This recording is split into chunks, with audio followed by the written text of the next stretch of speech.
Welcome to the Explainer. Today, we're pulling back the curtain on the software you literally use every single day. We're going to explore the hidden psychological tactics and the underlying structural mechanisms that SaaS companies use to, maximize your bill. So whether you're a founder trying to perfectly price your product or a buyer just trying to protect your budget, this Explainer is absolutely going to change how you look at a pricing page forever. Let's dive in. I want to start by asking you a really direct question right off the bat. Why do you always pick the middle pricing tier? Seriously, think about it. Whenever you sign up for a new software tool, how often do you totally ignore the basic plan, completely scoff at the enterprise plan, and land comfortably right in the middle? Well, I'll let you in on a little secret. That choice wasn't entirely yours. Your buying choices are often shaped by invisible, deliberate psychological tactics designed to nudge you exactly where the vendor wants you. And those subtle nudges, they have massive macroeconomic consequences. According to Deloitte, nearly 40% of companies say they overspend on SaaS subscriptions without even realizing it. 40%. Software is now one of the top 3 expenses for practically any high-growth organization.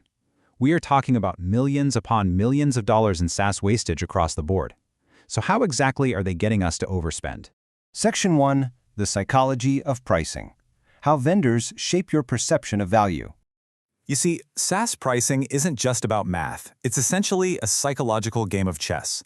Take the specific number $99.99. You see it everywhere, right?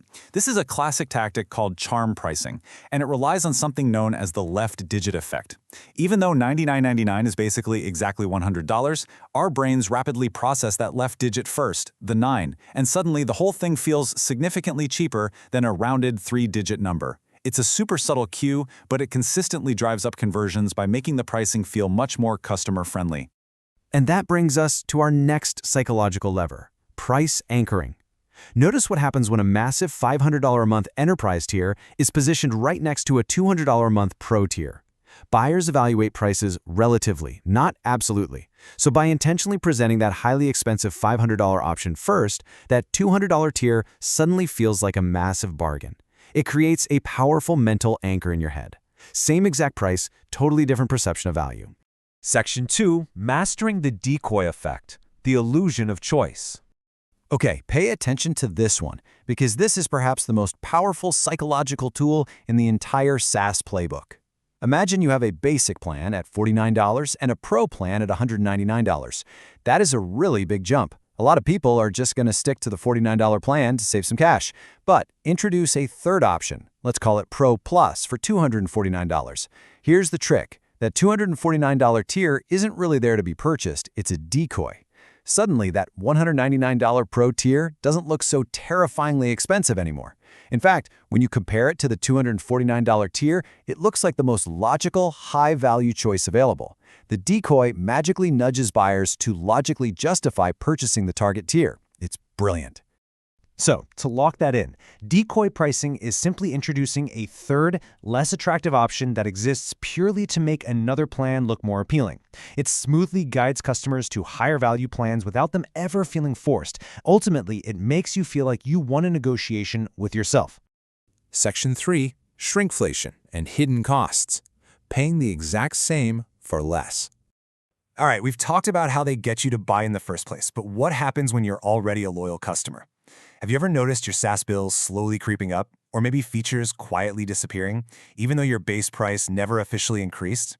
Well, vendors are finding new ways to extract more value from existing accounts while totally dodging that renewal time scrutiny. It's essentially SaaS shrinkflation. The price stays exactly the same, but the inclusions shrink. Sometimes they restructure tier names, so you literally have to upgrade just to keep the features you already had. We are also seeing a massive return of the contact sales barrier. Vendors are intentionally pulling their public pricing down just to obscure hidden AI-related uplifts and to price discriminate based on your specific volume. Sneaky, right? Section 4. How AI broke flat pricing. The end of the zero marginal cost myth. We are currently witnessing the absolute biggest disruptor to software economics today. Look, for a decade, software had these incredible magical margins, where adding one more user cost practically nothing. But AI changes the whole shebang. Your static subscription revenue is one thing, and sure, a light user with low compute cost remains highly profitable. But look at what happens with your power users. Every single AI prompt, every background agent task, it actively burns through incredibly expensive GPU compute and token processing. So your absolute heaviest users, They quietly become your biggest unprofitable liabilities under those old flat-rate models. The whole crisis basically boils down to this. When your cost of goods sold scales with usage, that flat fee becomes a ticking time bomb. Think about it. If you charge a flat $99 a month, but your power user over there burns $200 in raw AI compute, your entire business model collapses. Traditional flat-rate pricing models are fundamentally broken in the AI era. Section 5. The hybrid pricing revolution. Predictability meets pure scalability. So what on earth is the solution to this mess? Well, it's where predictability meets pure scalability. Pure subscriptions offer high predictability for the business, but really low fairness for the customer, because light users essentially overpay. On the flip side, pure usage-based pricing is highly fair, but predictability is terribly low, which makes it an absolute nightmare for finance teams trying to forecast. Hybrid pricing, though, it sits perfectly in the middle. High predictability, high fairness. It seamlessly captures the stable, reliable baseline of subscriptions, along with the perfect fairness of usage-based billing. Let's walk through the exact building blocks of a hybrid model. Step 1 is the base subscription fee. This gets you in the door and covers core platform access. Step 2 is the usage layer, which carefully measures variable consumption, things like AI tokens, gigabytes, or API calls. And then step 3 is overage charges, which simply kick in when usage exceeds those monthly allowances. This structure is brilliant because it automatically expands revenue as the customer scales up without a sales rep ever needing to pick up the phone. In the real world, we're seeing this take a few really popular forms. First, we have the subscription plus monthly credit system. Think of how you spend tokens for various AI prompts. Then we have tiered subscriptions with per-unit overage charges. Honestly, this is just like your old cell phone plan. And finally, we have active user pricing, where you pay a base fee plus consumption purely for the users who actually log in and burn compute. Section 6. Winning the pricing game, turning insight into savings and growth. Okay, so how do we actually turn all of this insight into massive savings for buyers and efficient growth for builders? If there is literally one single thing you take away from this entire explainer, please let it be this. Value perception drives retention, not just discounts. Customer churn often has absolutely nothing to do with your product being bad. It happens when customers genuinely feel the price does not match the value they receive.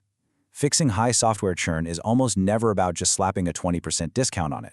It's entirely about realigning the bill with the actual tangible value the customer is getting. And hey, if they do happen to churn, the clock is immediately ticking.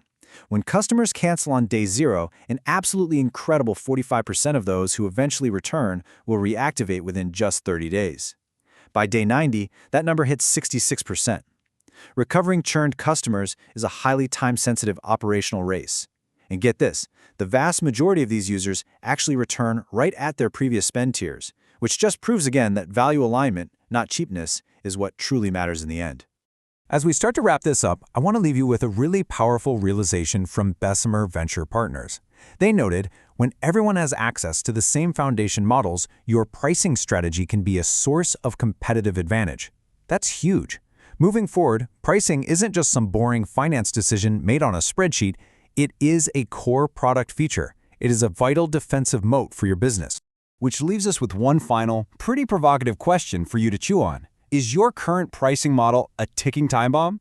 Seriously, whether you're buying software and constantly falling for those clever decoys, or you're building software and bleeding your margins dry on AI compute, it's definitely time to take a hard, honest look at the math.